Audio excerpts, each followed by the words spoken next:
Hey there, everyone. It's Ryan, Frontline Animal Removal. I want to show you some stuff.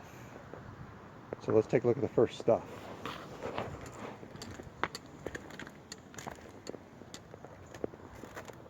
Mixed around with these leaves are some raccoon droppings.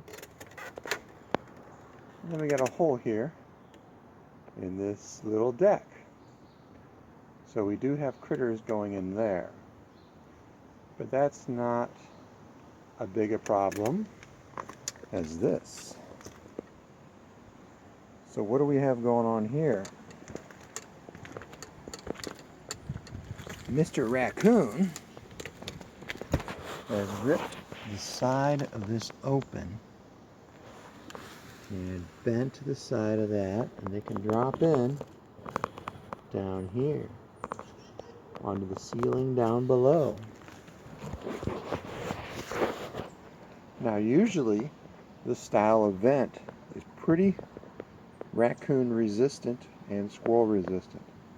But when an animal is very determined, they're getting in no matter what.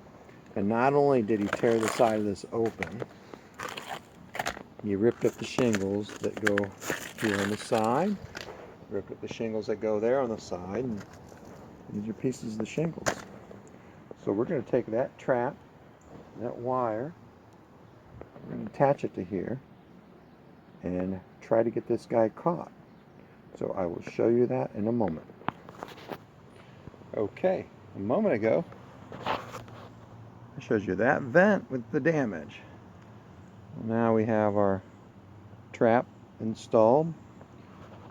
We have a nice tunnel here for the raccoon to crawl into. So if he's coming out of that vent, he can step into the trap and get caught. And if he wants to go into the vent, he can step into the trap and get caught.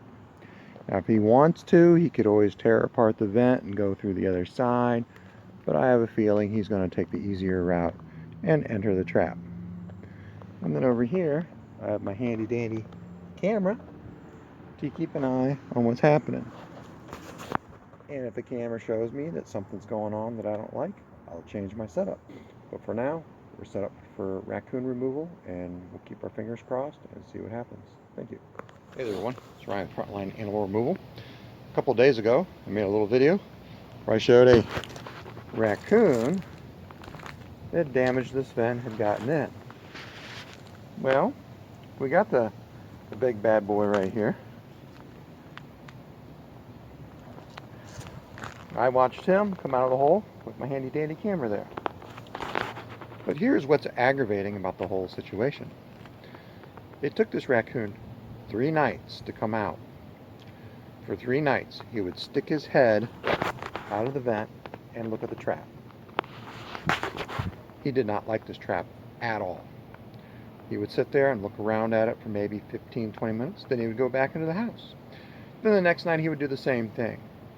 Well, on the 3rd night he must have been hungry enough. He finally stuck his head all the way out and got brave enough to enter the trap. Now, this leads me to speculate that this raccoon had been trapped before and released and knew what a trap was and was being apprehensive. But because I set my trap at a positive set, so he had no option, I eventually succeeded in catching him because he had no other option and he had to enter the trap. So this has fortunately worked out. Now I'm going to remove him and put a temporary patch on this place until I get permission to do big repairs. Thank you.